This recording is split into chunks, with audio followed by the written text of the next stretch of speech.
आपल्या शाळेत गेल्यावर जर आपलंच बालपण आपल्याला नाही दिसलं तर मग काय शाळेचे दिवस जगलात.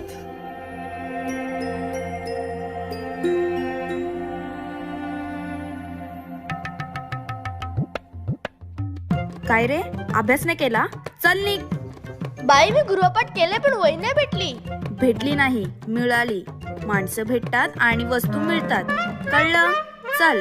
बाई मी आलोच.